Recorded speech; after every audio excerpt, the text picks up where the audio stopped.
Thank you. Well, Bante, oh, good, I can see you. You're on the right side. Before you were on the left side. So, Bante, good afternoon again to. Okay, good afternoon. Yeah. And we will begin really back to where we left off. And when you think it's a good time to break, we will do so.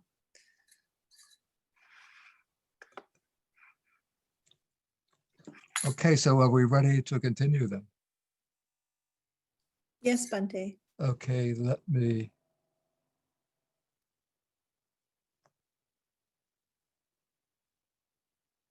Okay.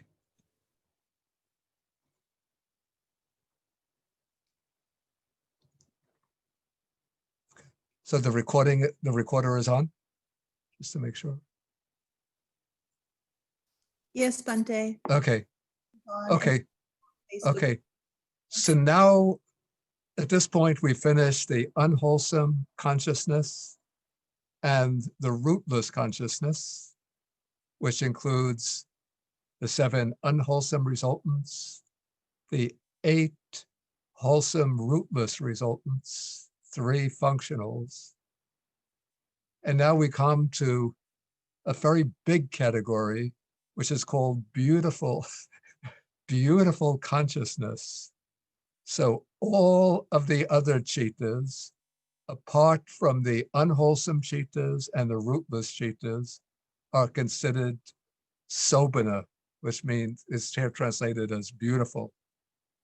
And so within the Theravada scheme of 89 chittas, the beautiful chittas will be 59 in number, though on another way of counting, they become 91.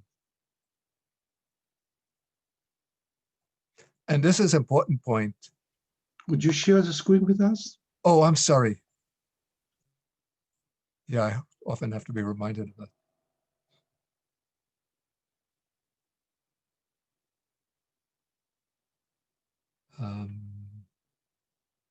Let me just close some things.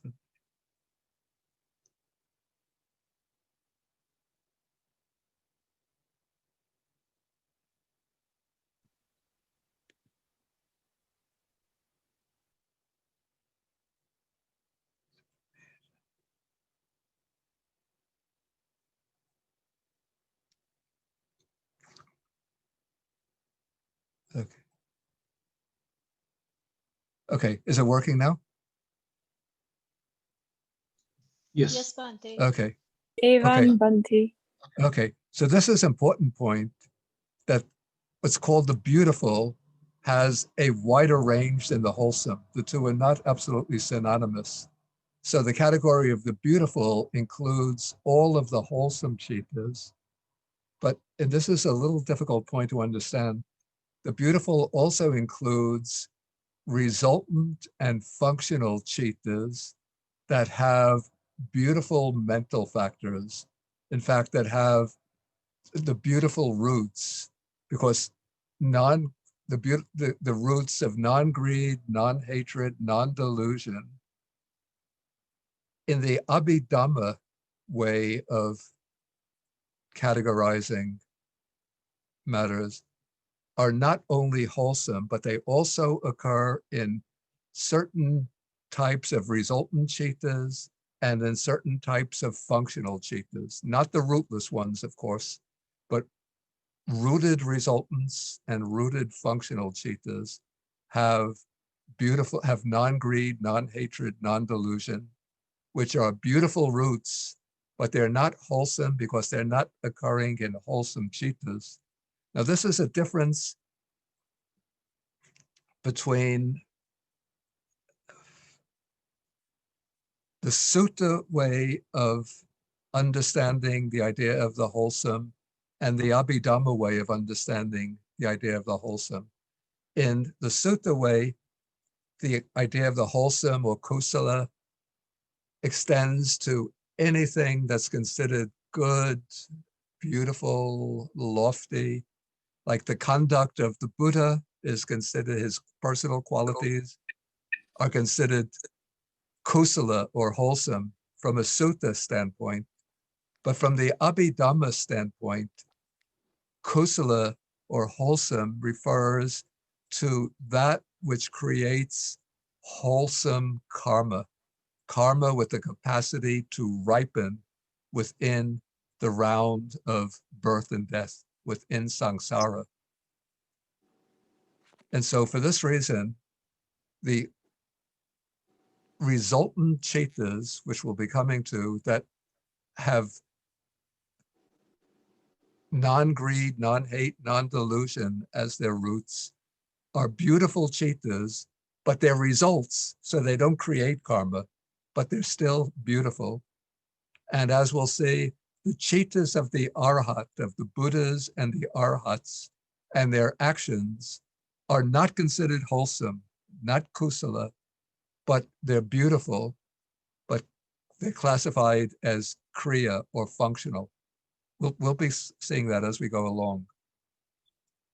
So they're karmically indeterminate because they don't create karma, but they're still beautiful because they have these excellent mental factors, these beautiful mental factors. So the beautiful comprises the 24 sense sphere chetas, which we'll be coming to, as well as the fine material sphere chetas, the immaterial sphere chetas, and the supramundane chetas.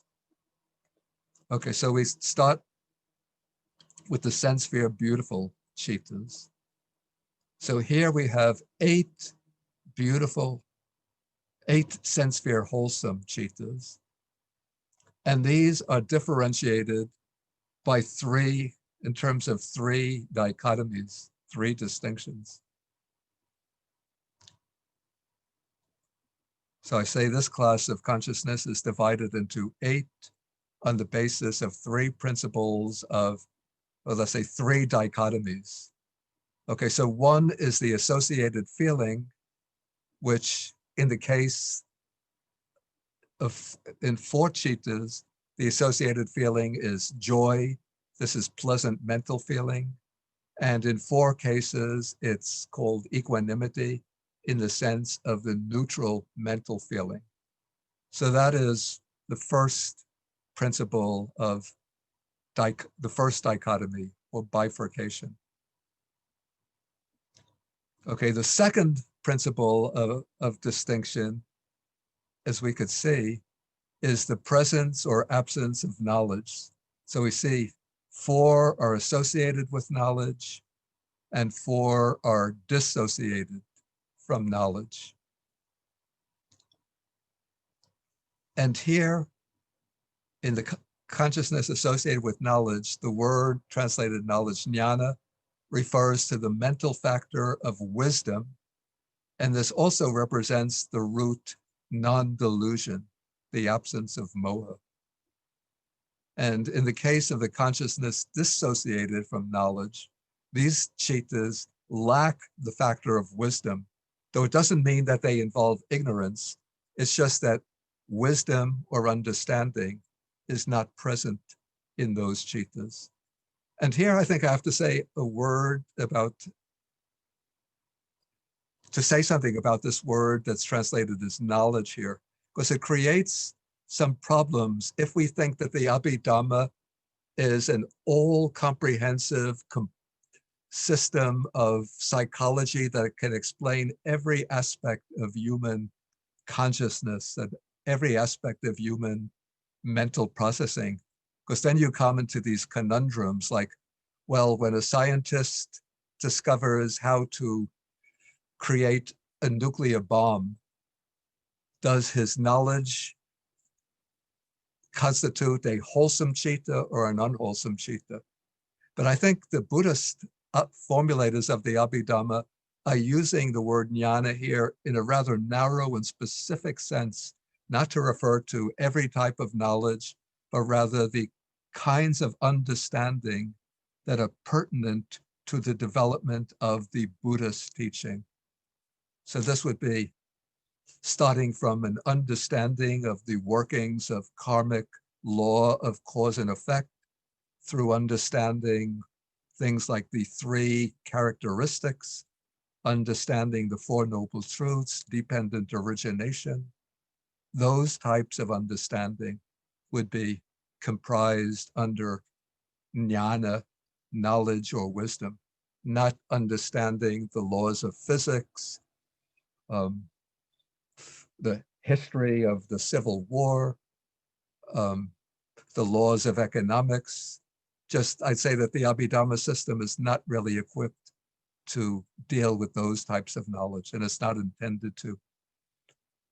Okay, so we have distinction, chittas, whether they're associated with knowledge or disconnected from knowledge. And then the third principle of distinction is our old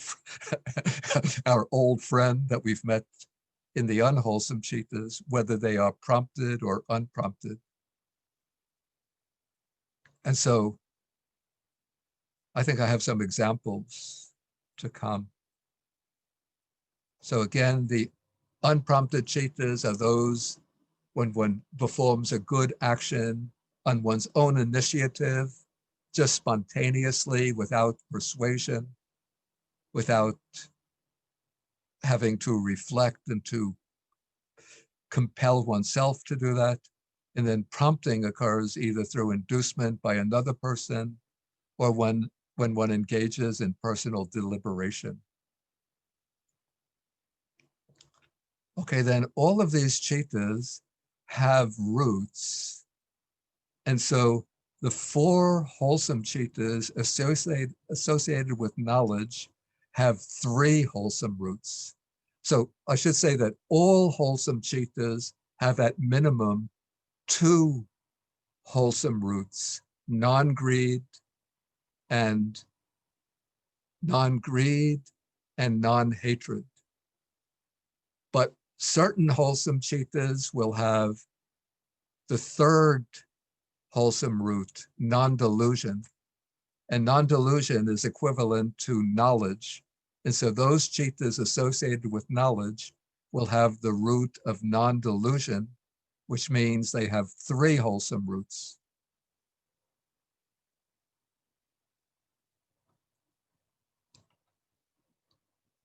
Whereas the four that are disconnected from knowledge, they have non-greed, as we see in a person who's generous, non-hatred, which can manifest as loving kindness. But since they are disconnected from knowledge, they lack non-delusion. So they only have those two wholesome roots. Yeah, here we have some examples. Okay, somebody joyfully performs a generous deed, understanding that this is a wholesome deed. So they know that, for example, that it's good to practice giving, and then they give spontaneously of their own accord.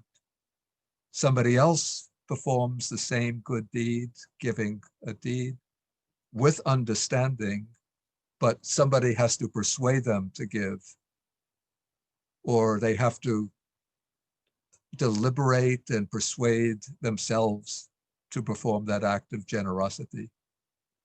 And they're doing it joyfully. Okay, it could happen that somebody performs a deed of generosity without prompting, but without knowing, without understanding that this is a wholesome deed. For example, well, this is my experience in Sri Lanka. Sometimes when we go on alms round, a mother will bring out her little child, 3 years old, and have the child take some food and put the food into the alms bowl.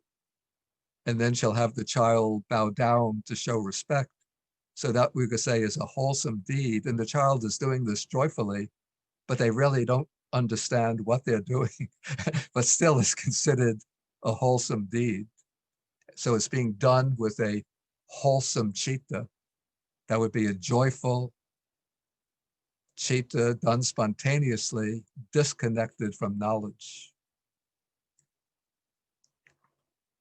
Okay, somebody performs a generous deed without knowledge, but after deliberation or prompting by another.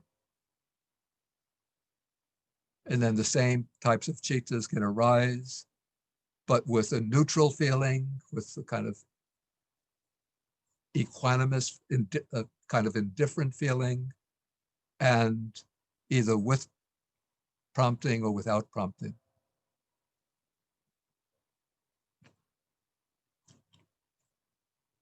Okay, so these are the wholesome chittas of the sense sphere, 8 wholesome chittas of the sense sphere. And sometimes these are called the great wholesome chittas of the sense sphere. And these chittas will produce results when that karma ripens in certain ways. They will produce results. So these are 8 resultant chittas, sense sphere chittas, that exactly correspond to the karmically wholesome chittas. The difference is that they are occurring through the ripening of that wholesome karma created by the wholesome sense sphere chittas. And the main way in which these sense sphere resultant chittas arise is in performing the function of bhavanga, the underlying, what I call the substratum consciousness. So this consciousness arises at the moment of birth. Just for one moment, it functions as the rebirth consciousness or relinking consciousness that connects the new life with the life that's just come to an end. And then that same kind of consciousness continues beneath the threshold of clear awareness as the bhavanga, the base consciousness or the substratum consciousness, as a series of chittas arising and passing away, arising and passing away, whenever no active cognitive process is taking place. And then that same consciousness, a type of citta, occurs at the moment of death. And it also has the function of registration, but I won't be able to go into that, I think.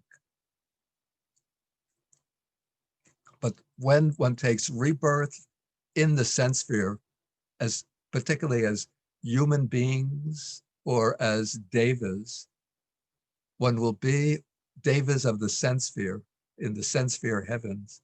One will be reborn with one or another of these chittas as one's basic level citta, one's bhavanga. And that bhavanga is the result of wholesome karma, wholesome sense sphere karma that we've created in previous lives, most likely in the immediately preceding life. And these 8 resultant chittas are the karmic effects of the sense sphere wholesome chittas. So certain of the karmic resultants are without roots. Those are the ones we met earlier, like the eye consciousness, ear, nose, tongue, body consciousness, and the receiving consciousness, the investigating consciousness. But these chittas are stronger and more powerful because they have these roots. And so they're described as sahetuka, with roots.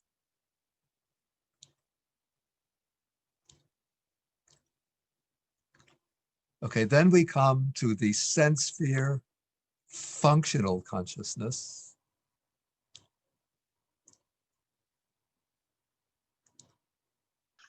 And so we have 8 kinds of sense sphere functional consciousness. And if you look at their descriptions, they look exactly like the sense sphere wholesome types of consciousness, the wholesome sense sphere chittas. So what is the special difference between what makes these chittas functional and the others wholesome? The answer is that the functional chittas are these are the corresponding types of chittas that arise in Buddhas and Arahats.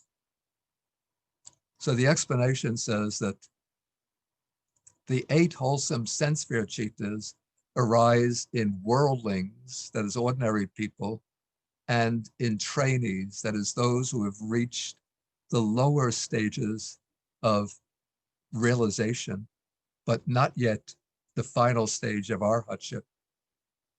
But in the case of arhats, including Buddhas and Pacceka Buddhas, the same types of consciousness can arise. But those types of consciousness in Buddhas and arhats don't create karma. They don't create wholesome karma. And so they are not called wholesome chittas, but they're called kriya or kiriya chittas, which we translate as functional, because they merely perform their functions without leaving any karmic deposits. So these would be the chittas. Like, it's not the case that the arhats of the Buddhas are always experiencing the bliss of enlightenment, but they go about their ordinary day-to-day activities. Like, they get up in the morning, they will wash, brush their teeth, go to the bathroom, go on alms round, eat their meals. If invited, or sometimes they will give Dharma talks. They'll maybe do some walking for exercise, chat with their friends, and so forth. And so these will be sense sphere chittas arising, not any kind of higher chittas. But the chittas are never accompanied by defilements, because the defilements have been eradicated. And on some occasions, they will be experiencing joy. Like, maybe if they're listening to a Dharma talk or giving a Dharma talk, they'll experience joy. Other times, if they're just sitting quietly, doing nothing special, maybe equanimity. If they're doing some insight, some developing insight, maybe they'll have knowledge. If they're engaged in an ordinary task, like brushing the teeth or going to the toilet, no special knowledge involved. So they have the 8 types of chittas, just like ordinary people, but never with an underlying tendency towards the defilements. And these chittas are not creating karma, and so they're called simply functional chittas. It's like maybe a verse in the Dhammapada compares the good deeds of the arhats to the flight of birds across the sky. So when, like, the deer walk across the ground, particularly in the snow, then you could see the tracks of the deer in the snow. They leave tracks. Or what are some other animals that we have here? Rabbits walk across a dusty path. You see the rabbit tracks. But when birds fly across the sky, once the birds are gone, no tracks of the birds on the sky. So like the deer leaving footprints in the snow, or rabbits leaving footprints in the dust, that's like the deeds of ordinary people, and even people at the lower stages of realization. But the good deeds of the arhats are like the flight of birds across the sky. And so that's because the Buddhas and the arhats, they've eradicated all traces of ignorance and craving, which are the causes of rebirth. And so their actions, from our point of view, they're good actions, but they don't create karma productive of future results.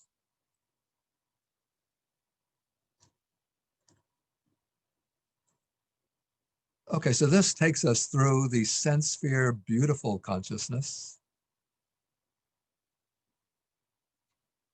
So let's just see the summary. Sense sphere consciousness with roots becomes threefold, as wholesome, resultant, and functional. And each of these can be divided into 8 through permutations by way of feeling, which can be either pleasant mental feeling, that's joy, or the neutral feeling by way of presence or absence of knowledge, and then by the distinction whether the citta is spontaneous or prompted. And so in this way, we have 8 by 3. So 24 types of consciousness, 12 connected with knowledge, having 3 roots, and other 12 disconnected from knowledge, having 2 roots.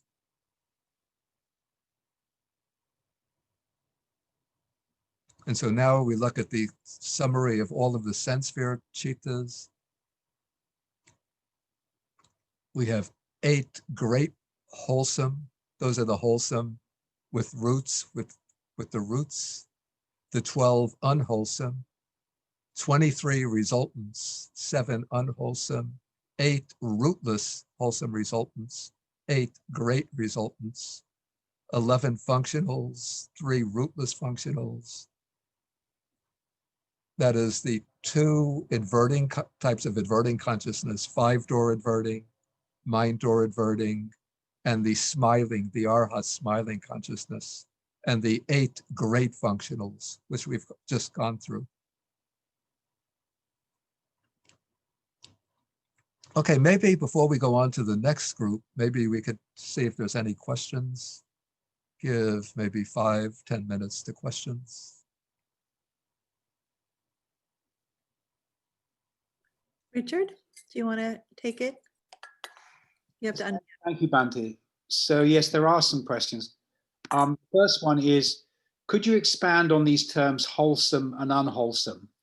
Is this the same meaning as pleasant, unpleasant, or agreeable or disagreeable? Yeah, it not at all the same in meaning as pleasurable or unpleasurable or agreeable or disagreeable. I actually had a comment on the meaning of wholesome and unwholesome. Let me go back and find that.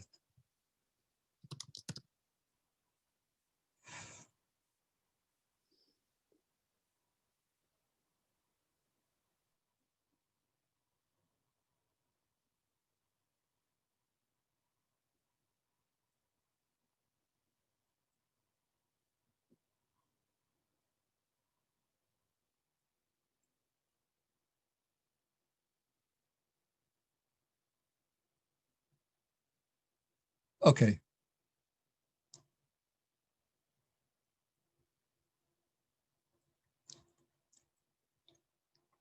Okay, so it said that this is from the commentarial way of explanation. So a chitta is called unwholesome because it is mentally, it's looked at from 3 different aspects. One in terms of what we would call the psychological aspect. So an unwholesome chitta is unwholesome because it's mentally unhealthy. So it's disturbing or disruptive to the mind and leads to distressful states of mind. And it's morally blameworthy, particularly when that chitta motivates action, bodily or verbal action, it becomes morally blameworthy. But even the chitta itself, rooted in greed, hatred, or ignorance, is morally blameworthy. And then karmically, from the karmic point of view, it's a chitta or an action that when it ripens will bring undesirable results, painful results that leads to, let's say, to lower forms of rebirth within the cycle of birth and death, and ripens in pain and suffering, either later in this life or in future lives. So the opposite, wholesome consciousness, the wholesome chittas, these are chittas accompanied by the wholesome roots. And then this type of chitta too can be, it's called wholesome from 3 points of view. From the psychological point of view, it's conduces to mental health. It makes the mind pure and healthy and strong and calm and peaceful. And from the ethical point of view, it's morally blameless in itself, and the actions to which it leads will be blameless. And from the karmic point of view, it's productive of pleasant results. The wholesome karma created by these chittas will lead to desirable forms of rebirth, lead to spiritual progress in future lives, and will bring pleasant results within the cycle of birth and death. So that would be the sense of wholesome and unwholesome. Okay, go to the next. Sorry, Bhante. Can you expand on the concept of a root? That's another one. Okay, so a root is a mental factor which it's said to have the function of stabilizing the chitta in which it occurs.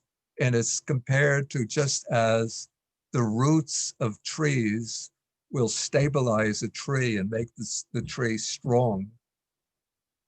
And so a root will make the chitta in which it occurs strong. Though it can be strong either in an undesirable way, that's the unwholesome roots, or in a desirable way, that's the wholesome roots.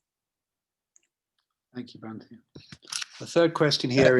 Wait, and so the Abhidhamma system, even though there are many unwholesome and wholesome mental factors, but the Abhidhamma, actually even the suttas single out 3 particular factors as unwholesome roots, probably because these factors, that is greed, hatred, and delusion, probably first because those 3 roots are the roots of all of the other defilements. So all of the other defilements sort of branch out from those 3 primary roots. And also they're considered roots because they are the springs of action which create karma. So there are 3 undesirable factors that are the unwholesome roots.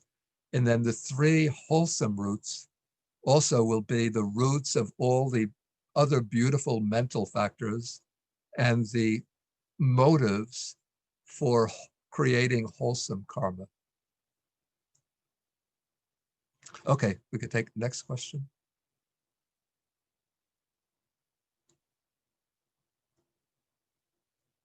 Oh, I'm not, you've been muted. Hi, Richard, you're muted. Someone keeps muting me. Is the resultant chitta similar to the concept of a karmic seed? And related to that is, could the bhavanga be understood as the body because it gives rise to rebirth in other realms?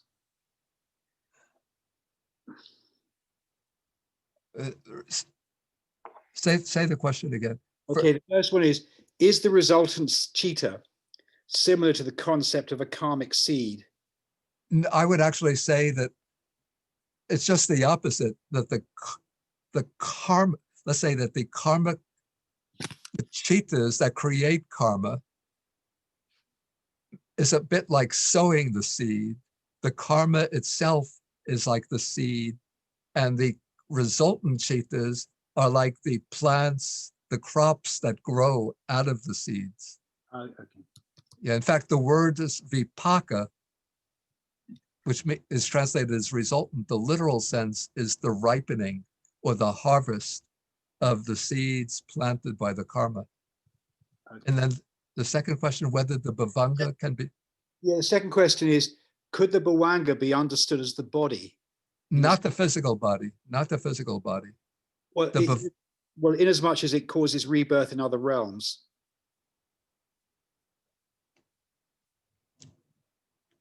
The bhavanga is not what causes rebirth in other realms. The bhavanga is a passive stream of chittas that's occurring below the threshold of full awareness, which maintains the continuity of an individual in a given lifetime.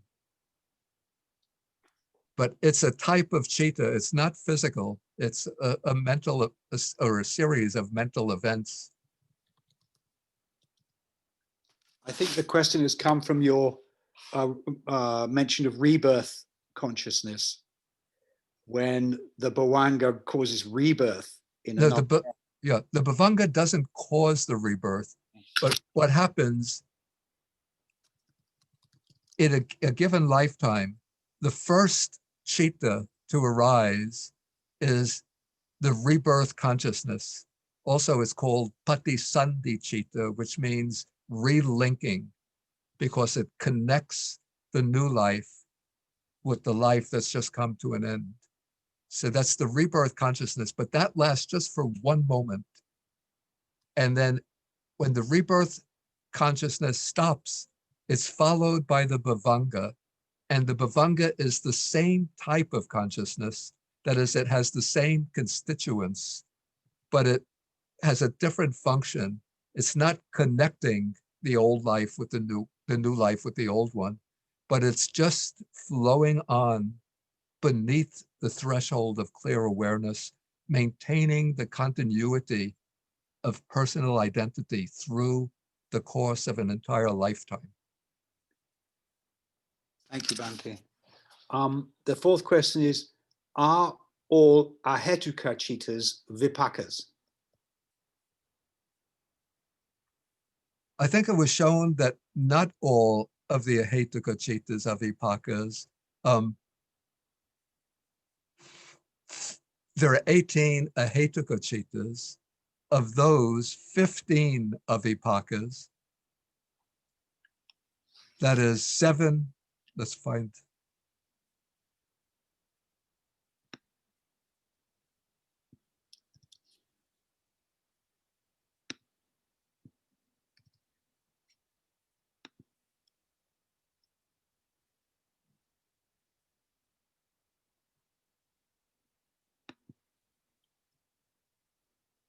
Okay, here's a table of the rootless chittas. So we have 7 unwholesome resultants: eye, ear, nose, tongue, body, receiving, investigating. 8 wholesome resultants. 7 are the same. The one addition is the investigating consciousness with joy. So those 15 are resultants. And then we have the 3 functionals that are not resultants. So the 5-door adverting, mind door adverting, and then that mysterious smile producing chitta. Okay, maybe we take one more, then I think we should move on. One more question, then we move on. Yes. How does this scheme overlap with the skanda system? Okay. Maybe it doesn't.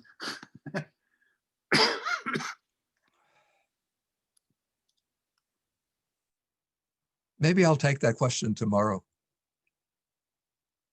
when we do the mental fact, or maybe I'll try to do it simply now. Oops.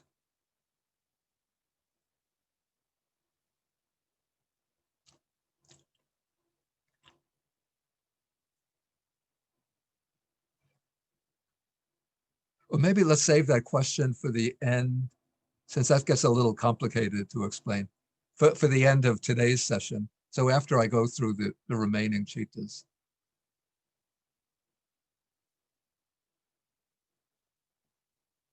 Okay, I think we should move on now in our overview of the states of consciousness.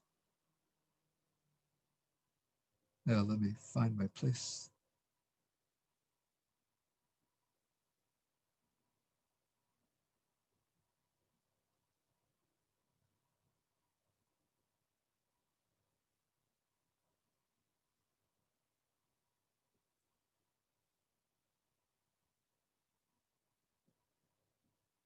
Okay, so now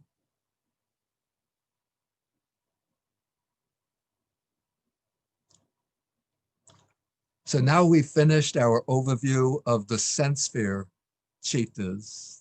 That's chittas that relate to the sense sphere.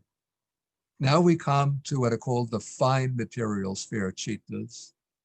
So these are the chittas that are typical of the beings who dwell in the fine material realm of existence. Those would be, in terms of the Buddhist cosmology, those would be the beings in the Brahma world, in the realms of lustrous realms, the realms of steady infinite minor aura. So all of these many planes within the fine material plane of existence, this is their typical citas. And their citas correspond to the citas that occur in the attainment of the meditative absorptions, which are called the jhanas. And so we have the fine material sphere, wholesome consciousness. So these are the citas that occur in the jhanic attainments, the states of meditative absorption that can be and are often attained by human meditators. So you don't have to be reborn into the Brahma world, the fine material sphere, to experience these citas. But if a meditator goes on practicing any of the forms of samatha meditation or samadhi meditation and gains deep samadhi, then they will enter into the state called the jhana. And in the states of the jhanas, then they will be experiencing the citas that are typical of the beings, the divine beings dwelling in the fine material plane of existence. And so we have, first we take the fine material sphere wholesome citas, and these are the citas in, let's get the English version. These are the citas that occur in the 5 jhanas. And now if you're familiar with the sutta teaching, but not the Abhidharma teaching. Wait, I just got entangled in some wires here. If you are familiar with the sutta teaching, you repeatedly come across 4 jhanas. And so there's a puzzle kind of rise, or some puzzlement. Why does the Abhidhamma speak about 5 jhanas? Aren't they getting confused and mixed up? Okay, the reason is because in the formula for the attainment of the jhanas in the suttas, let me just see if I could find the passage someplace.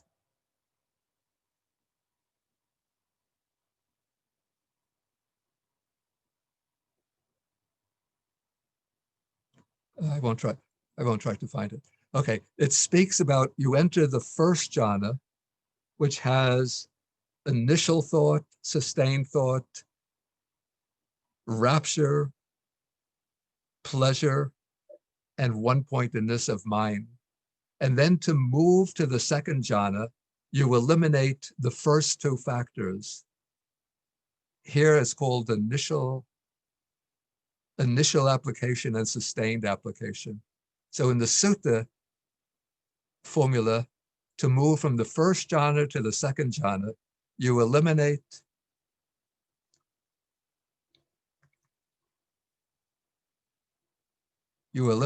initial application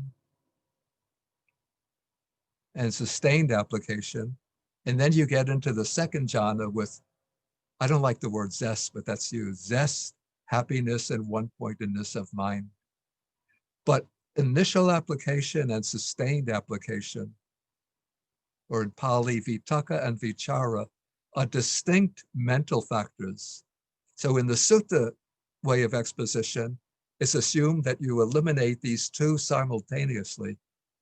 But in the Abhidhamma way of thinking, because they are different mental factors, it's possible for sluggish meditators to eliminate initial application without overcoming sustained application.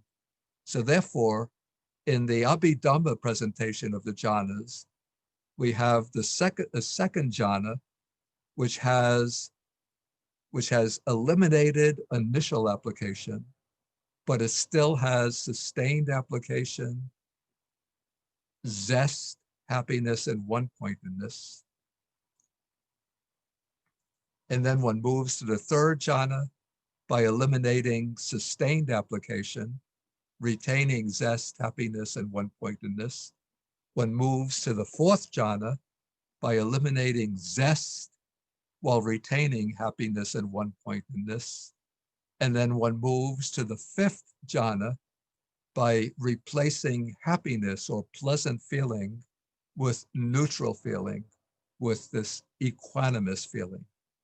So in that way, in the Abhidhamma system, which works with a precise distinction between these mental factors, we get the 5 jhanas. Now let's look at my notes, what the notes have to say about this. Okay, so now rebirth occurs into the fine material plane of existence through the attainment of the jhanas. And the jhanas, these are high levels of samadhi, higher attainments of samadhi.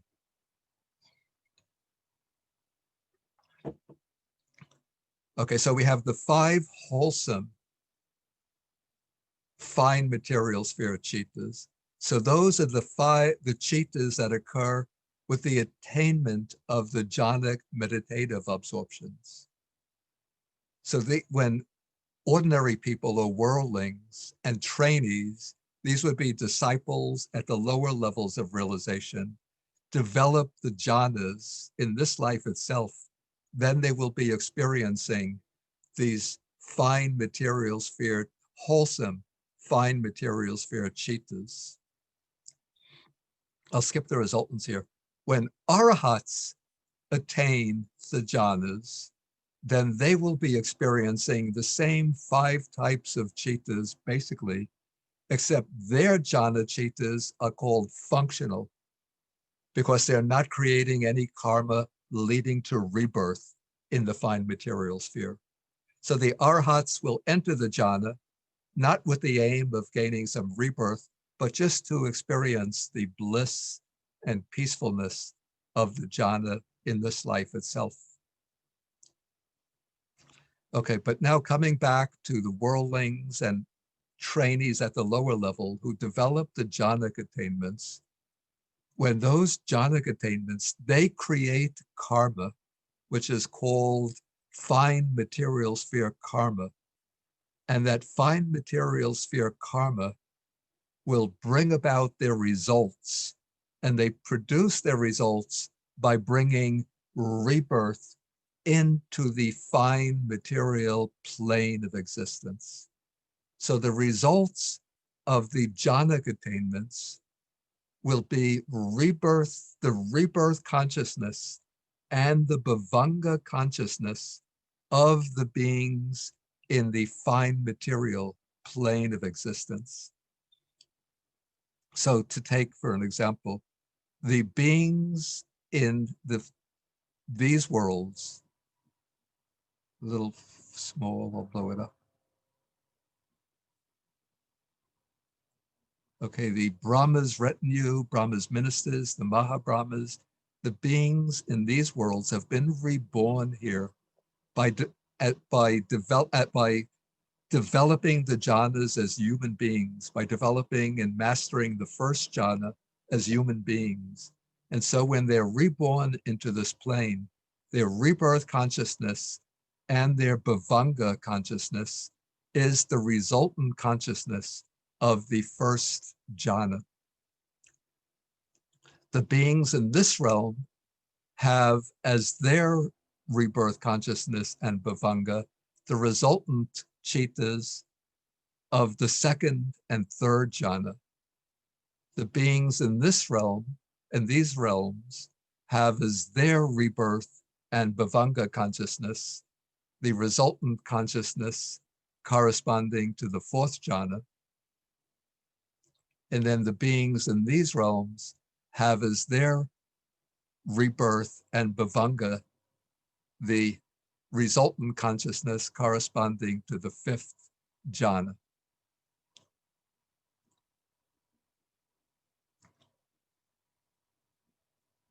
Oops.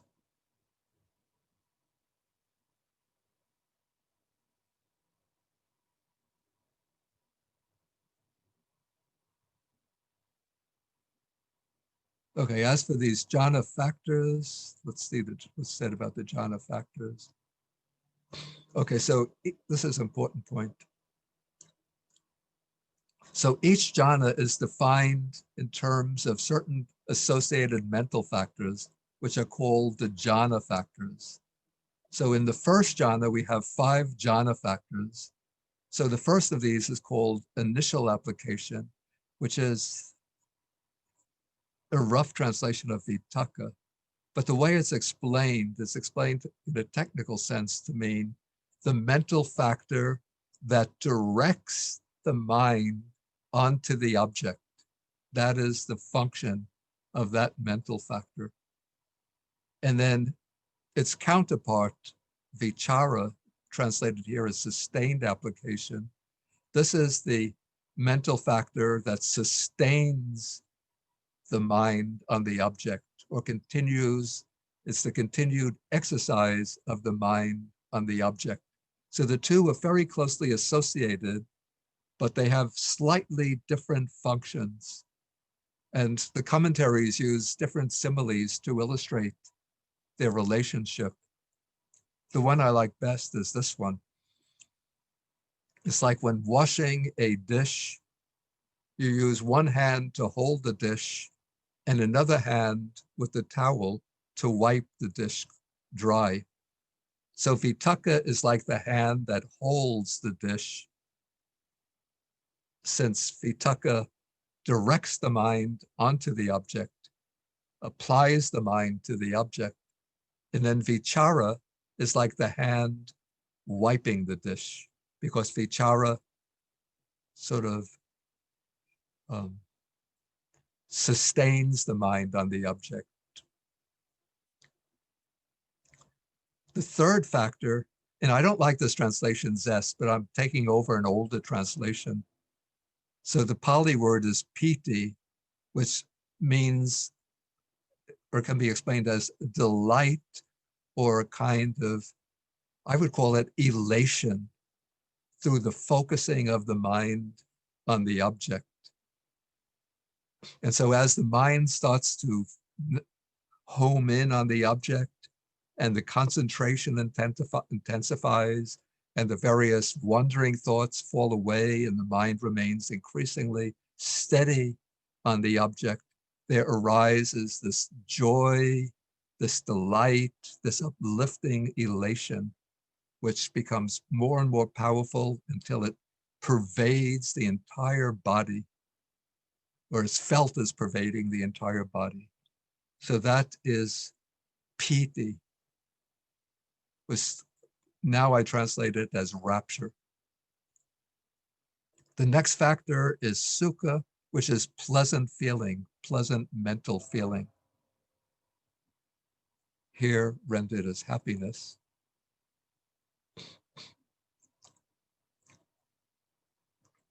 And so there's a difference between piti and Suka. So piti is, as I said, it's like an elation, the joy and delight that arises, whereas Suka is a quieter factor. It's the feeling, the pleasant feeling that comes as the mind is becoming focused and absorbed in its object. And then the fifth jhana factor is one-pointedness, which is the unification of the mind on the object. And so in the attainment of the first jhana, the 5 factors work together.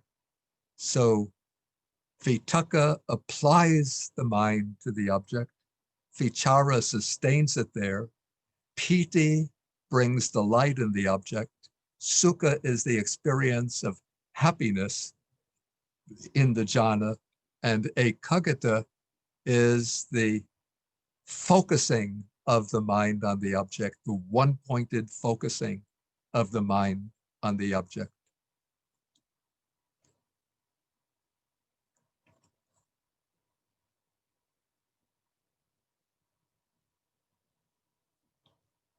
So here is where I explain the difference between the Abhidhamma perspective and the Sutta perspective.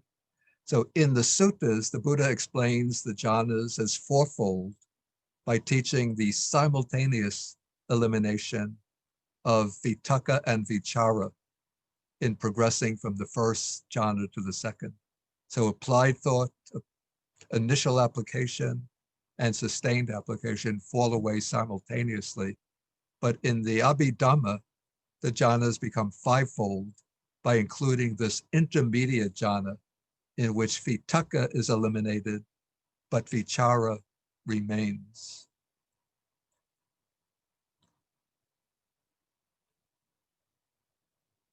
Then in the third jhana, vichara, sustained application is eliminated. In the fourth, piti fades away. And in the fifth jhana, this neutral feeling replaces Suka, pleasant feeling, as the associated feeling.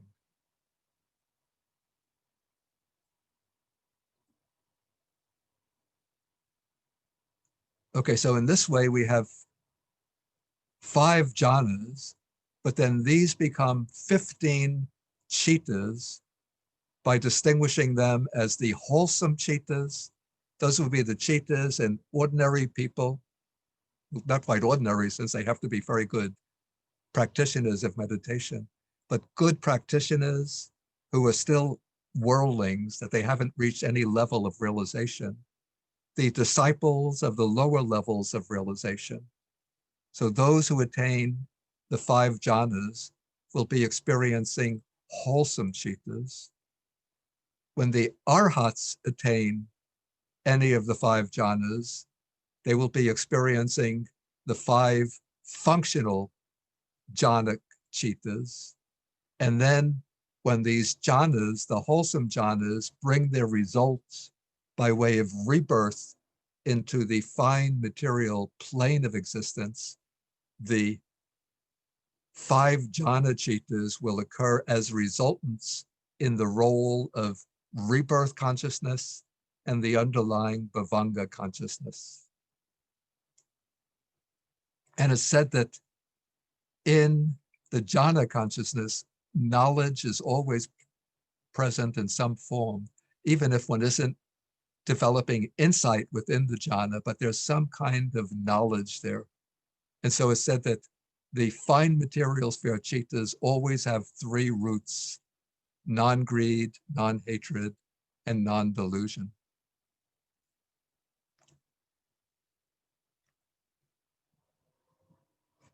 I'll finish the immaterial sphere chittas, then we could take questions. Of course, this is just almost like a continuation from the jhanas. So what's taking place with the attainment of the jhanas and the progression through the scale or sequence of the jhanas, what's taking place is a progressive refinement of the mind. The mind is becoming lifted to increasingly more subtle and sublime levels as grosser mental factors are falling away, and the tendencies towards disturbance, distraction are being eliminated, and the mind is becoming more steady, stable, more deeply absorbed in its object. And in the jhanas, the mind takes some particular, is said, a form as its object. And so sometimes these are called the rupa jhanas, the form sphere absorptions. But now we progress further in the scale of samadhi. And I have to emphasize this, the important point to emphasize, that the development or the attainment of the jhanas doesn't mean the development or the attainment of the higher types of wisdom that is emphasized in the Buddha's teaching. The jhanas are seen as beautiful, wonderful, exalted states of consciousness, but they do not necessarily lead on their own to the liberating wisdom, the liberating insight. But because they strengthen and stabilize the mind, the jhanic chittas can be used as a basis for developing wisdom, insight, and wisdom. And therefore, the Buddha includes them in the framework of his system of training, in his path of training. Okay, now, so as we progress through the jhanas, we're moving into deeper and higher levels of samadhi, of concentration or unification of the mind. And now that process of unification and refinement of the mind continues further in the next stage, which is the attainment of what's called immaterial sphere consciousness. And this is the kinds of chittas that are typical of the beings in the immaterial plane of existence. And so there are 4 immaterial realms: the realm of infinite space, the realm of infinite consciousness, the realm of nothingness, the realm of neither perception nor non-perception. In this realm of existence, there's no bodily form. The beings who live there exist just as disembodied consciousness. Don't ask me what it's like. I mean, all my experience is with the physical body, but it's said that in these realms, the beings are sort of, there are different beings there. They're not all just merged into one. And each being has its own consciousness.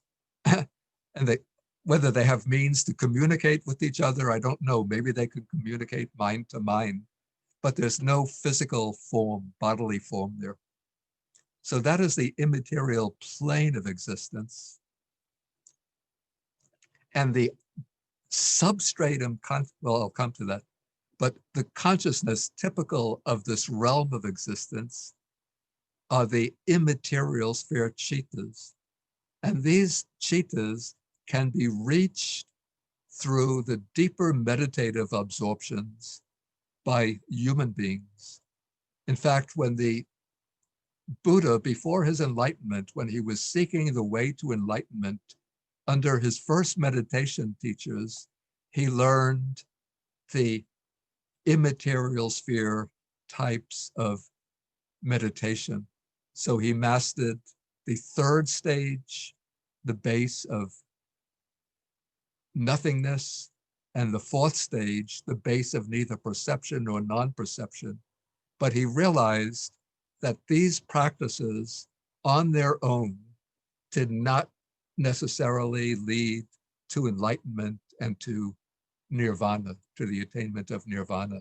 So therefore he left his teachers and set out on a path of his own.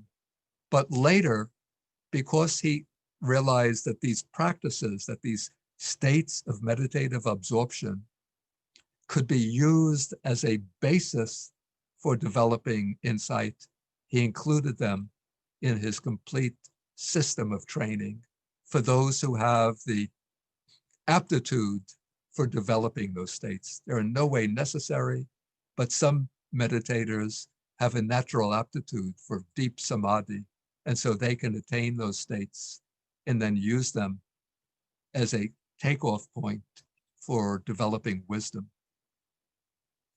So we have 4 types of wholesome immaterial sphere of consciousness. So one pertaining is said to be pertain to the base of infinite space. The second, the wholesome consciousness pertaining to the base of infinite consciousness. The third pertaining to the base of nothingness. The 4th pertaining to the base of neither perception nor non-perception. So the wholesome chittas are those attained by ordinary people who attain them, and also disciples at the lower levels, not the arhats, who attain them. Then the same 4 states can be attained by arhats who want to experience those states. And when they're attained by arhats, those attainments are called functional because they don't create any karma tending to rebirth. in those realms. And then when the wholesome citas, wholesome immaterial sphere citas, when they bring rebirth into the immaterial plane of existence, the citas that become the rebirth consciousness and the bhavanga consciousness in those planes are the four resultant citas of the immaterial sphere. So we have resultant consciousness of the base of infinite space, resultant consciousness of the base of infinite consciousness, and so on. So let's see the notes on these. Okay, so the immaterial absorptions, these are reached by developing samadhi or concentration beyond the 5 jhanas of the fine material sphere. And the way this is developed, this is the instructions given in the meditation manual, the Pali meditation manuals. First, one develops a jhana on the basis of an object which is called a kasina. A kasina would be something like a disc that one uses as the initial object of meditation. It could be a colored disc, for example, a blue disc, a red disc, a white disc, a yellow disc. And so one just focuses the mind on that disc with the eyes open until one can get a mentally visualized image of the disc, seeing it as clearly with one's mind's eye as one can see the outer object, the physical disc. Then one discards the physical object and one just focuses on the mental object, the mentally visualized image of the disc, until the mind, at a certain point, the mind will go into samadhi based on that visualized disc, visualized image. And then in the samadhi, one will go to the jhanas, through the jhanas, having the mentally visualized kasina as one's meditation object. And so one might be saying, say one uses the blue kasina, one will have a beautiful blue disc, and the mind is just absorbed in that radiant, luminous blue image. And in this way, one might go through the 4 jhanas or 5 jhanas of the Abhidhamma system. Then, if one wants to go to the base of infinite space, it's said that one spreads that kasina disc outwards. This is done as a mental visualization. One spreads the disc outward until that luminous blue is covering the entire mental field, the entire sort of inner mental field of inner mental vision. So it's all covered with that luminous blue expanse. And one sustains the absorption in that boundless blue expanse until one is ready. And then at a certain point, one decides to remove the blue expanse mentally. So one pulls it away mentally, and then all that remains is the space that that blue expanse had been covering, and that is infinite space. And then one is absorbed in the base of infinite space. So that is the first immaterial sphere absorption. Okay, then it said that to go to the second, the base of infinite consciousness. So here, after one masters the base of infinite space, what one does, you see, when one is absorbed in the base of infinite space, one's consciousness is actually extended over that infinite space. And so to move from the base of infinite space to the base of infinite consciousness, what one does is to discard the space as one's object of attention. And instead, one takes as the object the consciousness that had been pervading that infinite space. One contemplates this as infinite consciousness,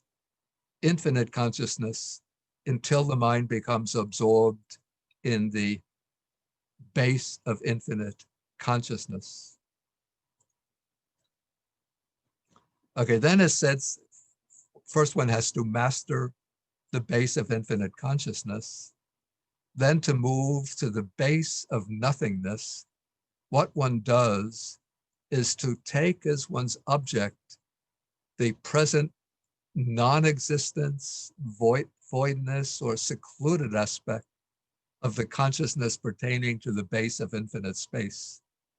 I have to admit, I don't understand this very clearly. I'm just repeating the explanation given here. The way I would see it, rather, is that one focuses upon the base of infinite consciousness, but taking the unobstructed nature of that infinite consciousness. And that becomes the object of the base of nothingness. But that's my own opinion. Okay, then to move to the base of neither perception nor non-perception,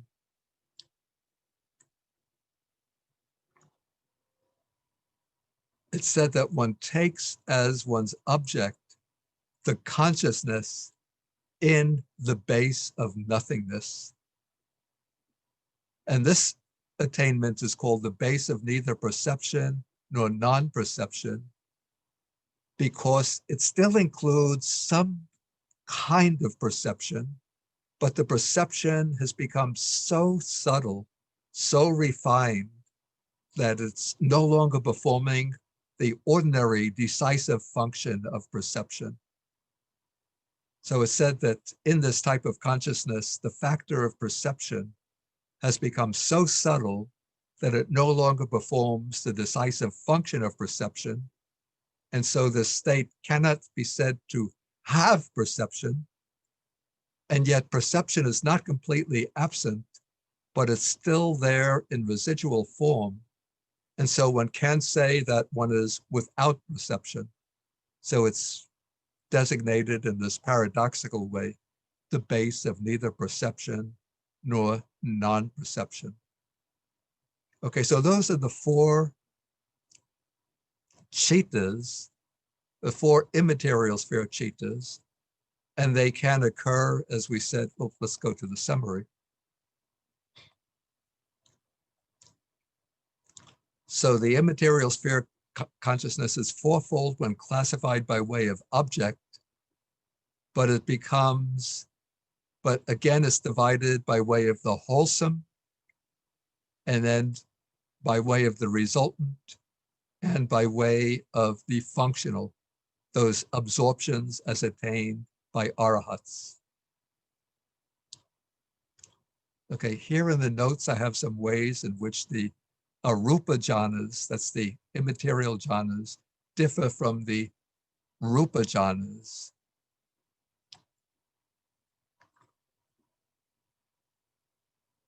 Okay, the difference is that the jhanas are distinguished from each other by way of their factors, by way of the mental factors.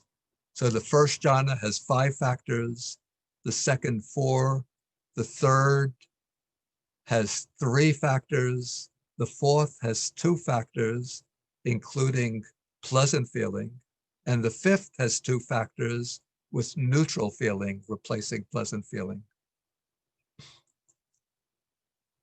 But the citas of the arupa jhanas all have the same 2 jhana factors of neutral feeling and one-pointedness, but they are distinguished from each other by way of their object. In the first, it's the idea of infinite space. In the second, it's the consciousness that was pervading that infinite space. In the third, it's the concept of non-existence, or I would say unobstructedness. And in the fourth, it's the consciousness that was present in the base of nothingness. Okay, so now we've gone through the fine material sphere and immaterial sphere chittas.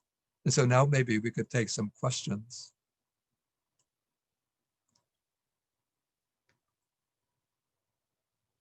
Again, please feel welcome to pose questions. Yes, Bhante. So we still have quite a lot of questions outstanding. So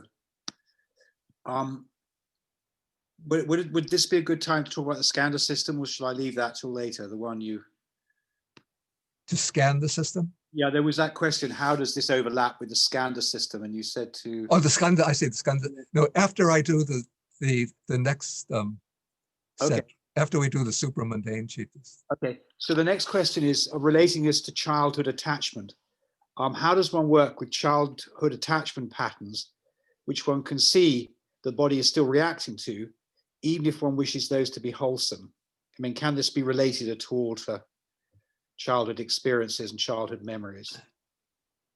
Yeah, I don't, I just don't know. I think to find out how to relate that, you would have to take somebody who has some knowledge of Abhidhamma as well as more thorough knowledge of child psychology. Right. Yes, I don't have that knowledge. So. And then looking at the chitta niyama, the flow of chittas, there are 7 jhavanas, but they're unlabeled. Why are they unlabeled?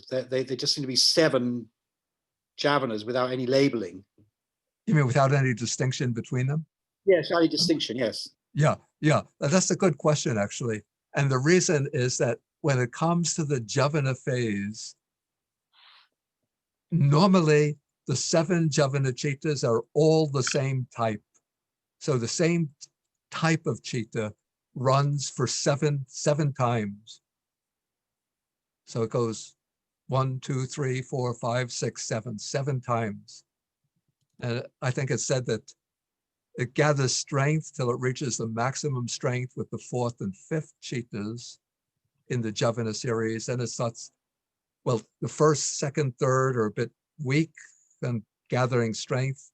Then the 4th, 5th, and 6th, the 4th and 5th are the strongest ones. Then the strength tapers off with the 6th and 7th. But apart from the difference in strength, but as far as the content and function goes, it's the same for the 7 chittas, 7 jhavana chittas. There is some special cases where there are differences, but I won't be able to take them here. So yeah, because there's a related question here, which is much the same. It says, are there only 7 jhavana chittas, and do they have the same weight when it comes to giving the karmic vipakas? Or did they just give one at the end or something? Or what? It says here, do they have the same weight? Well, you've answered that. But when it comes to giving karmic vipakas, do they have the same weight, or how does that work? Actually, the Abhidhamma commentaries make some stipulation, which I'm not so sure that I would agree with. But this is what they say, that among those 7 jhavana chittas, the karma, each of those 7 is generating the same type of karma. But it said that the first one, the karma generated by that chitta, will bring its result within this life itself, or if it doesn't get the opportunity, it doesn't bring any result at all. The last jhavana in the chitta, the last chitta in the jhavana series will produce its result maybe in the next life. And if it doesn't get that chance in the next life, then it becomes defunct. It doesn't get the opportunity to ripen.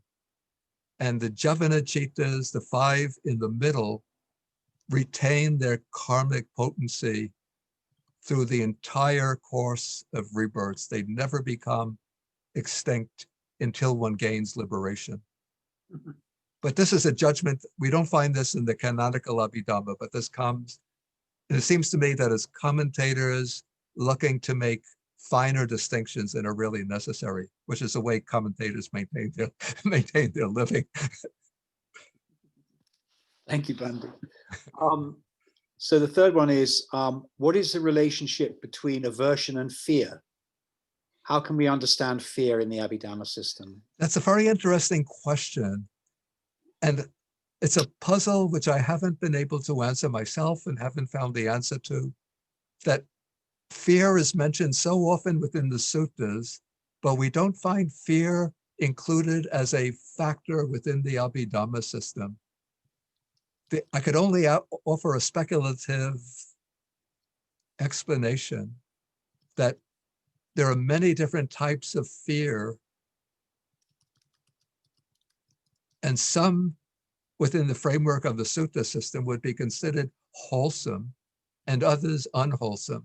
So for example, when there's a temptation to engage in moral transgression, and then one is fearful of the results, that one might get caught and punished, or that one might create unwholesome karma that will produce its undesirable results, that kind of fear holds one back.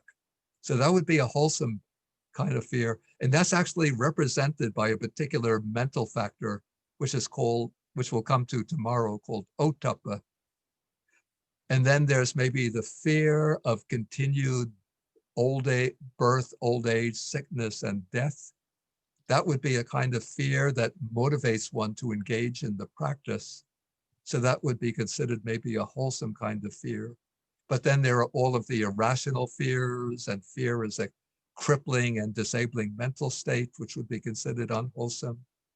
So maybe the formulators of the Abhidhamma just looked at fear as mentioned in the suttas and said, this is just too complex to fit into these neat categories that we are laying out here. Thank you, Bhante. Do the 8 wholesome citas create both rooted and rootless resultants always, or only sometimes? That's a very good question. It's quite a technical question.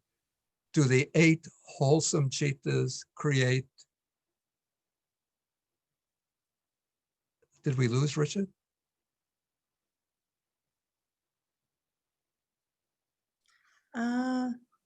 Maybe we lost him for a minute, Bhante, but he'll come back. Okay. Okay. Do the 8 wholesome citas create both rootless resultants and rooted resultants? Yes, they can create both kinds of resultants. That is a topic which comes in a later chapter of the Comprehensive Manual of Abhidhamma. But to explain that becomes too technical to go into the details in the program that I'm doing this weekend. Here, I can just cover sort of give a broad overview of the types of citas. But you'll find that I think it's in chapter 5 of the Comprehensive Manual. Okay, I guess we may have lost Richard for a few minutes. I've just tried to call him. I will go back into the question. No, I'm here, Wangwa. I lost the internet just for a moment there. I thought maybe you went into the immaterial sphere. I did. I went into the non-collected sphere there for a minute. Is it correct to say there is mundane knowledge and supramundane knowledge? Knowing the Four Noble Truths is mundane, but something different happens once one has supramundane of the Four Noble Truths. Does one perhaps experience them? Yeah, we're going to go into that. That will be the next topic that I'll be taking.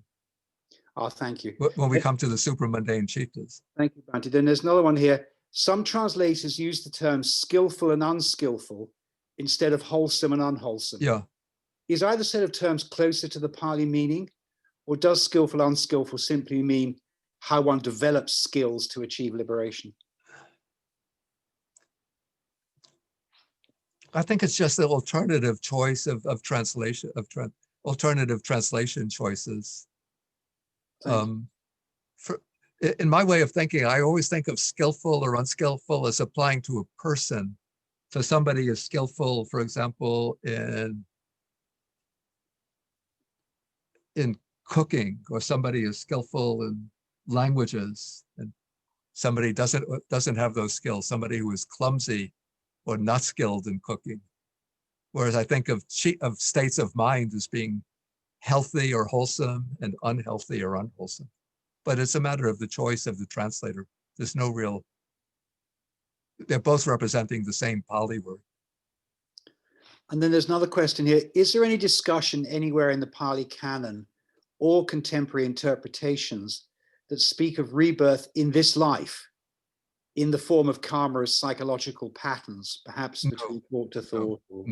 No.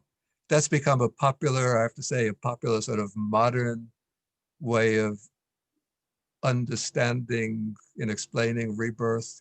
But in the canonical text, it's always very clear. Kayasa Beda Parang Marana Tatra Tatra Upapajati. With the breakup of the body after death, one is reborn in this place or in that place. Okay. Thank you, Bhante. What is the functional term used for chittas that do not create karma? Surely they're why is the term functional used for chittas that do not create karma? Surely they're non-functional.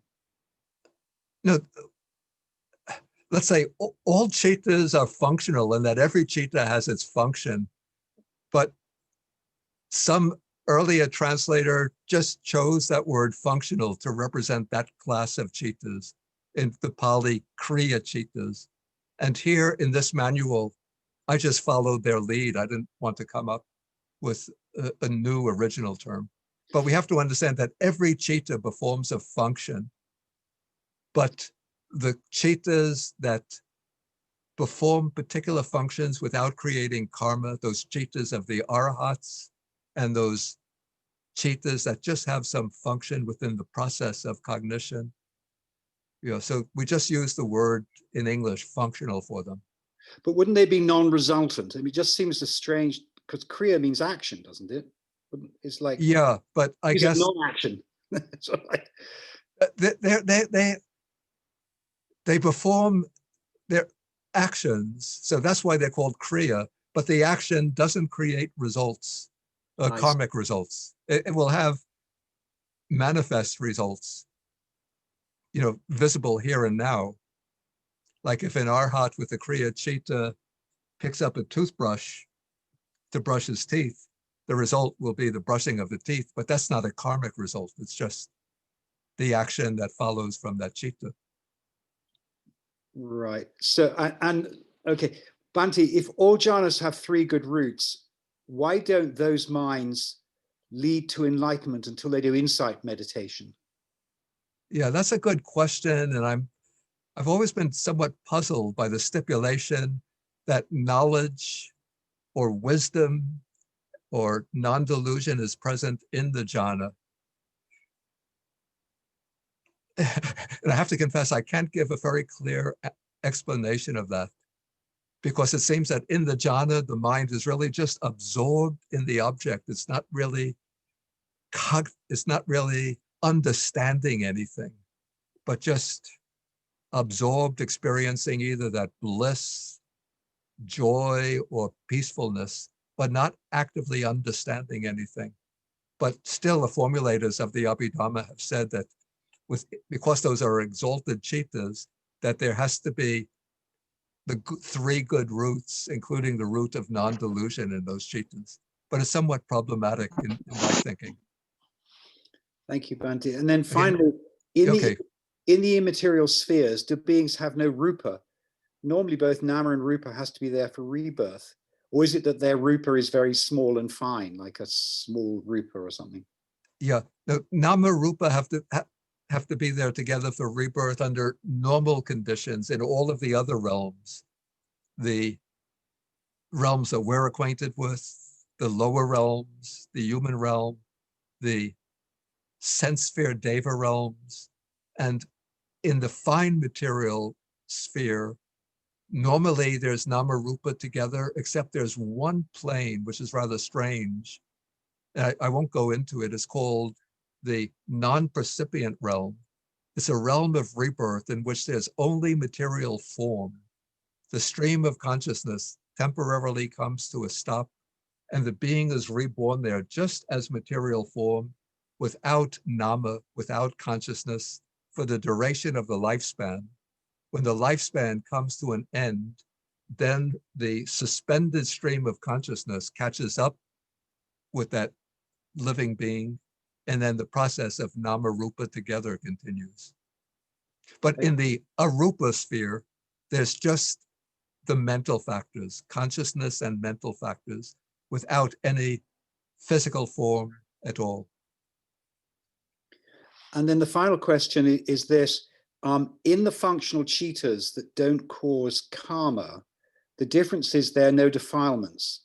Does that mean that defilements are what make karma? Are they the only thing that make karma? But say the question again. In the functional cheetahs, Yeah. the arhants and the Buddhas are described as not making karma because they have no defilements. Yeah. So is it the defilements that make the karma in, say, wholesome cheetahs? Yeah, that's an interesting question. And the way this is explained, you see, in the wholesome cheetahs, the defilements are not present. In the wholesome cheetahs, all of the mental factors are wholesome. But the way this is explained by the commentaries, because the defilements have not been abandoned in the stream of consciousness of that being or that person, their wholesome cheetahs create karma. So it's the latent disposition to the defilements that make the stream of consciousness fertile for the creation of karma, even though in the wholesome cheetahs themselves, the defilements are not present as factors within those cheetahs. Okay, But just to say, looking at that, surely that's why the jhana meditations don't cause enlightenment, because they're wholesome cheetahs and they have latent defilements. yeah, exactly. That must be the explanation as to why they don't cause Buddhahood. Yeah. And because within the jhana cheetahs, one is not actively developing panya or prajna, the wisdom of insight that will cut off the defilements. Yes. Okay, and with that, I think we have to come to the cheetahs in which we have that world transcending wisdom that cuts off the defilements. And so these are called the supramundane cheetahs. The Pali is Lokuttara, which I explained earlier. Loka is world. Uttara is overcoming or transcending. So these are the world transcending cheetahs. And here, these cheetahs fall into two groups only, the wholesome and the resultant. And the wholesome cheetahs are fourfold. And these are called the four, excuse me.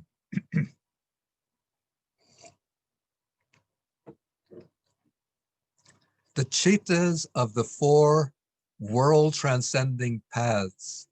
So we have the path cheetah of stream entry. I'm going to explain these terms later. Just let's go through the names first.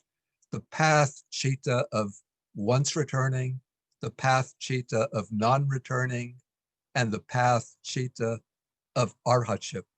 This is not a cheetah of an arhat, but it's the path cheetah that will be immediately followed by arhatship. So these are the four types of supramundane wholesome consciousness. They're wholesome cheetahs. And these cheetahs bring their results immediately. This is not the result that comes in a later life, but the path cheetah is followed immediately by its fruition, which is the ripening of that path consciousness. And so we have four kinds of fruition consciousness corresponding to the four paths. We have the fruit consciousness of stream entry, fruit consciousness of once returning, fruit consciousness of non-returning, fruit consciousness of arhatship. Okay, let us see the explanation for these. So these are the types of consciousness, looking at the notes, that lead to liberation from samsara, from the cycle of birth and death, and to the attainment of nibbana, the liberation from repeated birth and death. And so these, you say that the 4 kinds of path consciousness are the 4 stages of enlightenment: stream entry, once returning, non-returning, or maybe that was not correct. So these are the chittas that lead to the 4 stages of enlightenment, the path consciousness, to stream entry, once returning, non-returning, and arhatship. And so we see that in each stage there are 2 types of chittas: the path chitta and the fruition chitta. And now all of the supramundane chittas take as their object the unconditioned state, which is nibbana. This is somewhat difficult to understand, but to reach the supramundane chittas, one has to contemplate the conditioned phenomena, the phenomena included within the 5 aggregates: form, material form, feeling, perception, the mental formations, and consciousness. One takes them as the object and contemplates them as impermanent, as dukkha, unsatisfactory, and anatta, non-self. And that insight into the nature of conditioned phenomena becomes deeper and deeper, clearer and clearer as one is contemplating. And when one is doing that contemplation with insight, what one is using are the, let me get the other.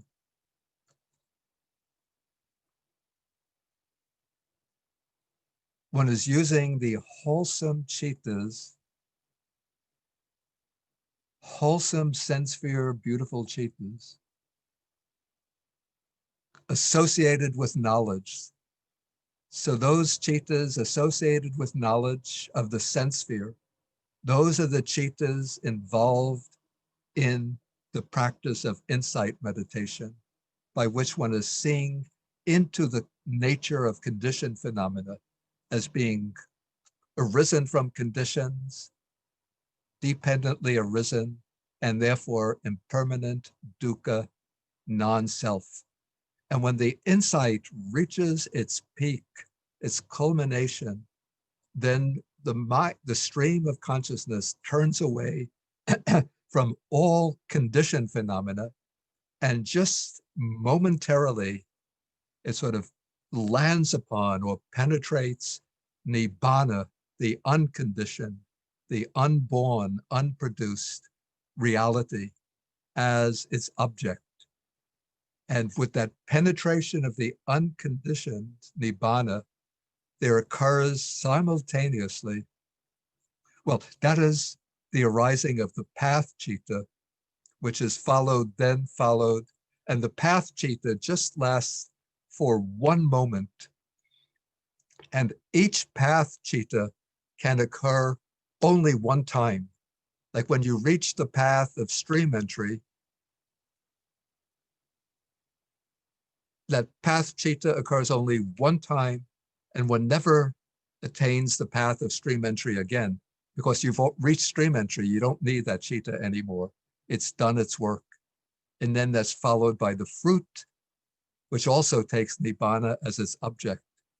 So paths and fruits both take nibbana as their object, but they differ according to their functions. The path consciousness has the function of eradicating defilements, or in the case of the path of once returning, permanently attenuating certain defilements. And the fruition citta has the function of experiencing the bliss of liberation made possible by the corresponding path. The path citta is a kusala citta, it's a wholesome mental state. And the fruition citta is a vipaka, that is, it's a resultant citta. And so we have here the 8 supramundane chittas, paths, stream entry, path and fruit, once returning path and fruit, non-returning path and fruit, and arhatship, path and fruit. Okay, now we continue here. So this was a point that I just made, that each path chitta arises only once, enduring for just one mind moment. And then once it occurs, it's never repeated within the mind stream of the person who attains it. Because when you eradicate those defilements, you don't have to go back and eradicate them again. But the fruition chitta, initially it occurs immediately after the path, enduring for 2 or 3 mind moments. But later, it can be repeated in a special meditative absorption, which is called the fruition attainment, in Pali, Palasamapatti. So it said, say somebody reaches the stage of stream entry, they can make the determination, let me go into the fruit of stream entry. And then they don't go through the path again because they've already reached the path, but they make the determination, direct their mind to entering fruition attainment, the fruit of stream entry. They have to contemplate the characteristics, the conditioned phenomena with insight. They go through the stages of insight. Then when they reach the peak of insight, then they go into the absorption of fruition attainment, taking Nibbana as the object so they can experience the bliss and freedom of Nibbana in this life directly through the fruition attainment.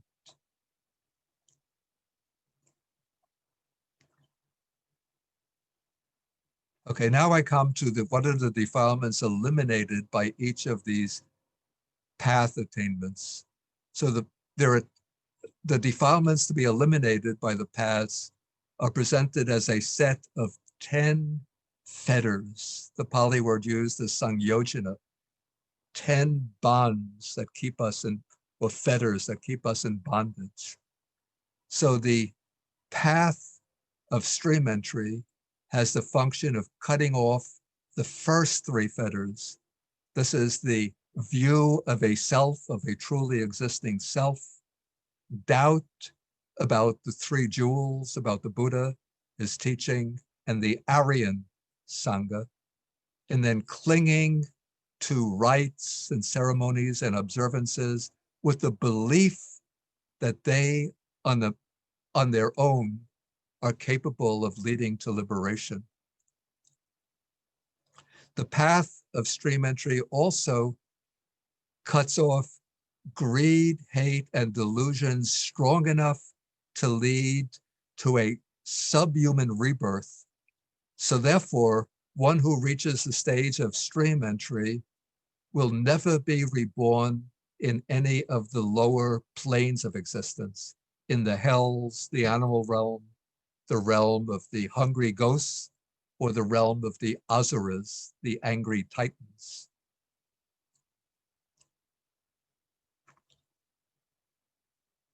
And once one reaches stream entry, then one is assured of reaching final liberation and at most 7 more lives. Okay, but a person who becomes a stream enterer doesn't have to be satisfied with being a stream enterer, but they can go on to develop their insight further. And so they go on practicing. We're going to take somebody who goes to the last stage. So they go on developing their insight.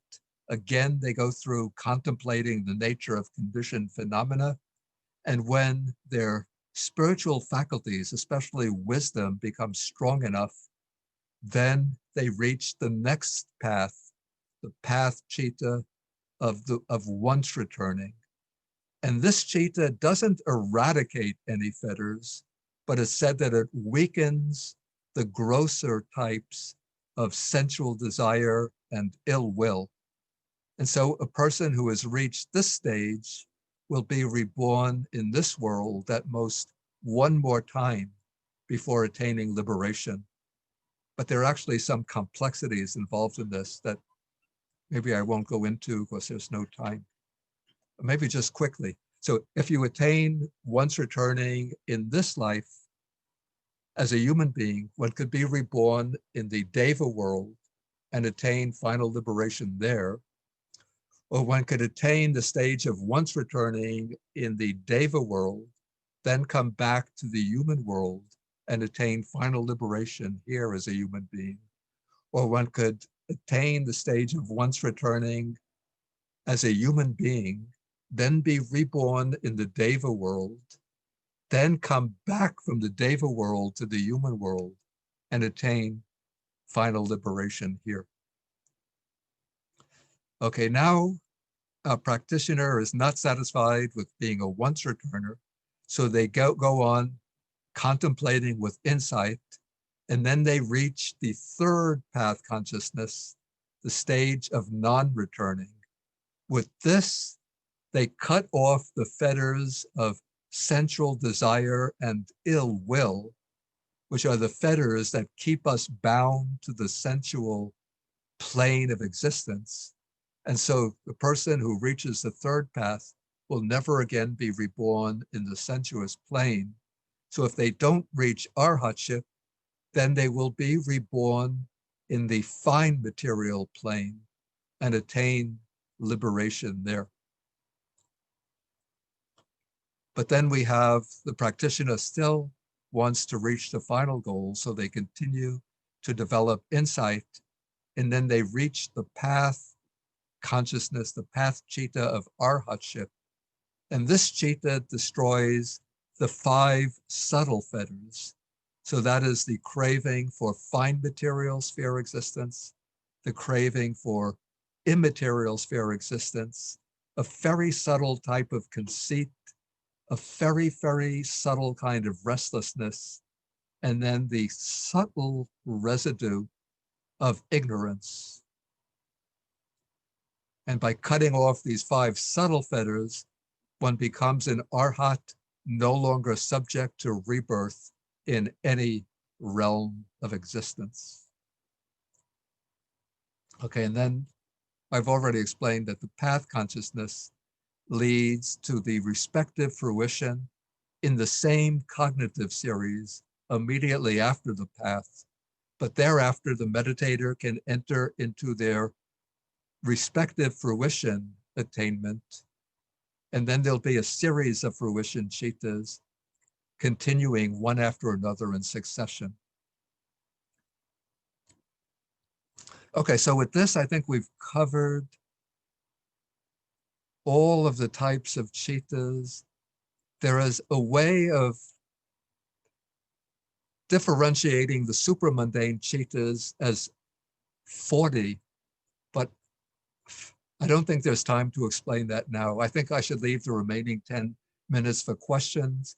And the first question that I'll take will be the question about the relationship between the scheme of the skandhas or Pali khandhas and this scheme of cittas. Okay, so the skandhas, we have the 5, can I fit them all here? Actually, we don't need this anymore.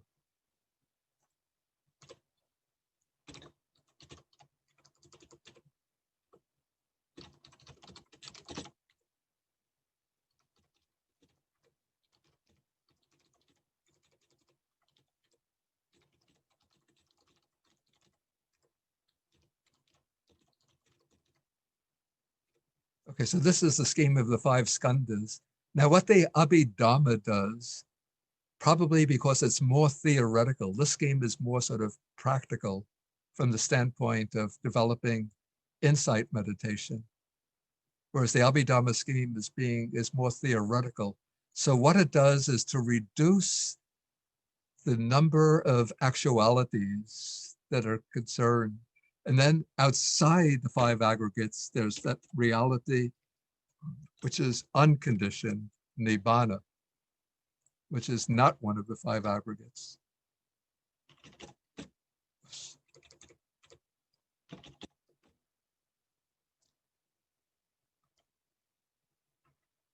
So the Abhidhamma reduces the number of realities with which it's concerned to 4. These 4 are first chitta, which is equated then with consciousness, the aggregate of consciousness. So this is taken to be equivalent to chitta, but it's a little misleading in a way, because chitta, as we're going to see more clearly tomorrow, because chitta on the one hand is the factor of bare knowing, but the chitta always occurs as a kind of package deal with a whole bundle of mental factors. So the mental factors are called in the Abhidhamma, they're called chaitasikas.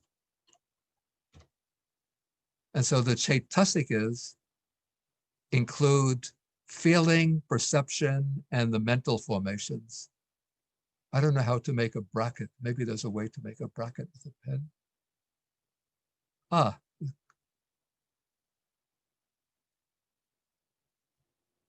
It vanished. Let me try again.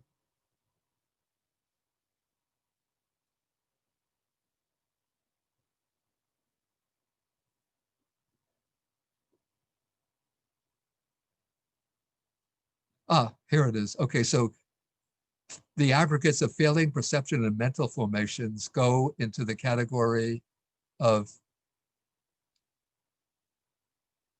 no, I don't want this anymore.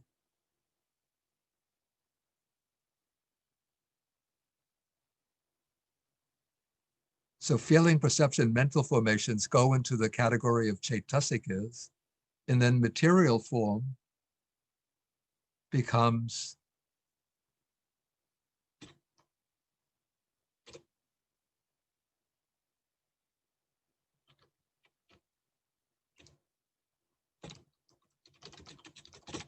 material form, and nibbana remains as nibbana.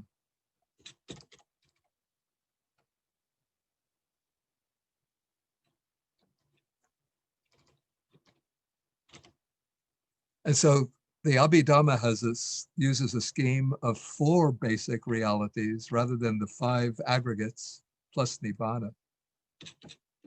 So it has, in the sequence in which it's given in the Abhidhamma, it has chitta, which is equated with consciousness, chaitasikas, that includes feeling, perception, and the various mental formations, which are enumerated as 50 different mental formations, then material form and nibbana. So that's the relationship. Okay, we could take some more questions. Yes, Bhante. So the first question is, can one understand chitta factors to be objects of the chitta?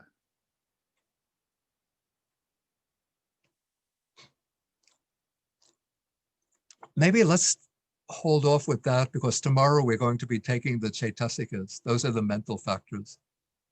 Okay, so, well, because it's just in terms of today's talk, I think. And there's a second question like that. Is the chitta of a Buddha different from a normal sentient being, or is it just its object that's different? The chitta of a Buddha? Yeah. In many, many ways, it's utterly different from that of an ordinary, certainly from an ordinary human being. But it's said that the chittas of the Buddha still fit within this particular scheme of classification, in that, let's see what chittas the Buddha will have. The Buddha will have, when he's engaging in his ordinary activities, he'll have sense sphere, beautiful functional chittas. When the Buddha enters into the jhanas, occasionally the Buddha does enter into the jhana attainments, so we'll have the functional, fine material sphere functional chittas. He'll also enter from time to time into the immaterial sphere chittas, so we'll have the immaterial sphere functional chittas, and he'll also enter into the fruition of arhatship, so we'll have the supramundane fruition chitta of arhatship. So he has those chittas. But the Buddha, it said, has cut off not only all of the defilements, but he's also cut off, there's something mentioned within the commentaries, there's a technical word, technical term called Vasana.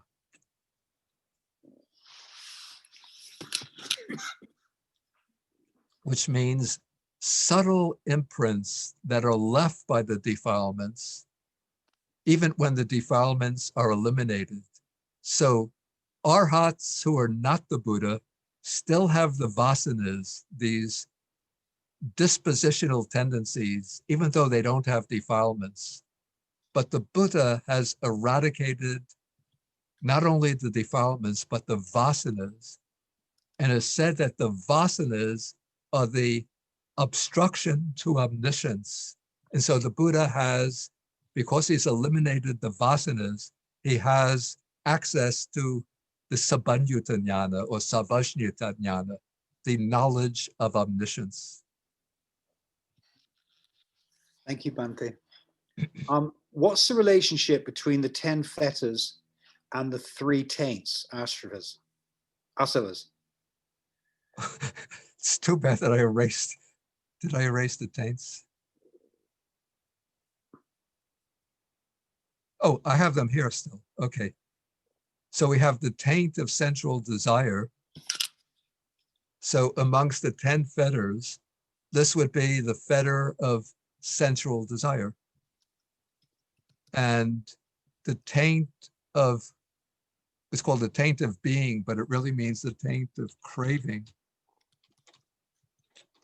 for being, or crave, actually I prefer existence.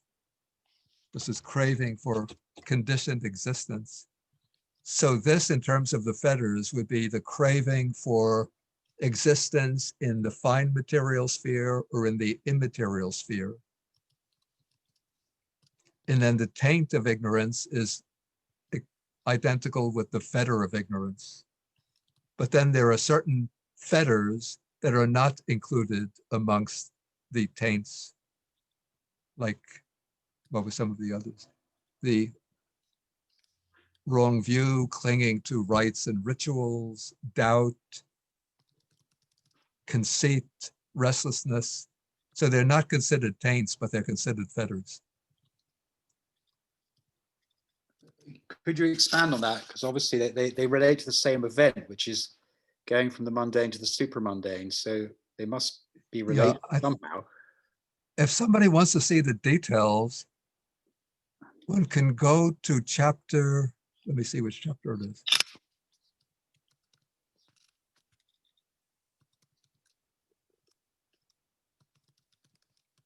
It's chapter 7. Let's see where it comes.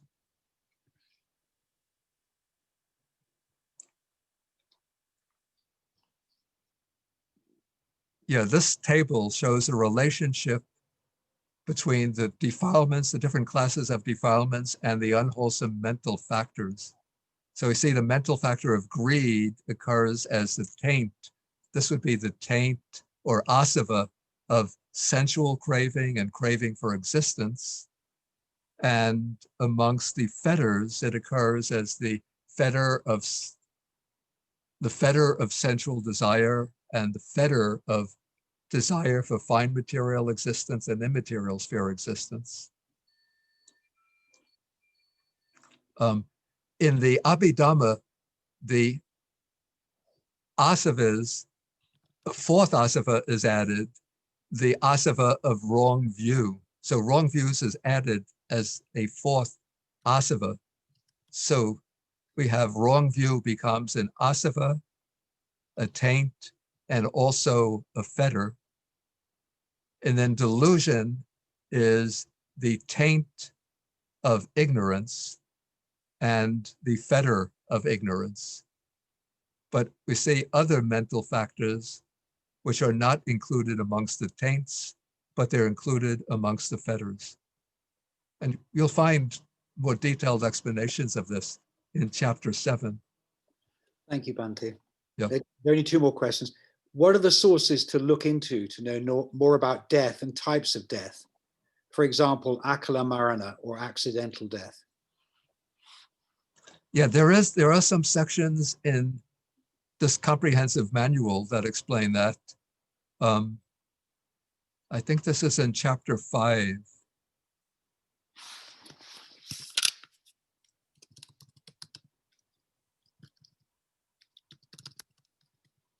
Yeah, so there's explanations of death and the processes, the process of death and the process of rebirth. You'll find that in this chapter. Thank you, Bhante. And finally, this is a general question. What is the relevance of knowing Chitta classification to modern times?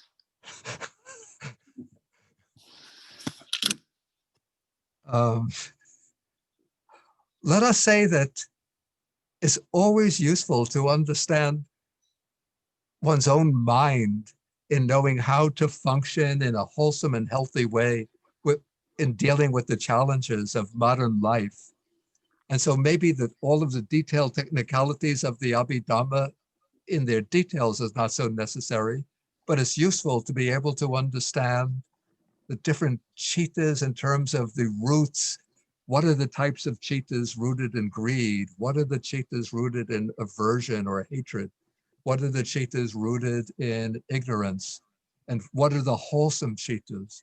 And to see the necessity in our spiritual life to develop wholesome chittas that are opposed to and that can help us to overcome the unwholesome chittas. But to speak very frankly, I find that from a pragmatic point of view, the teachings that we find in the Sutta Pitaka are maybe more useful at a practical level than the Abhidhamma. The Abhidhamma is a little bit like, to give an analogy, it's like in the field of the pharmacy.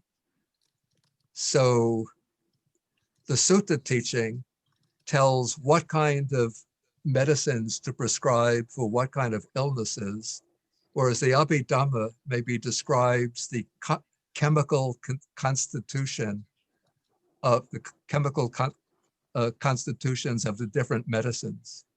So if you want to become a pharmacist or work in the pharmaceutical industry, then it's useful to know the chemical constitution of the different medicines.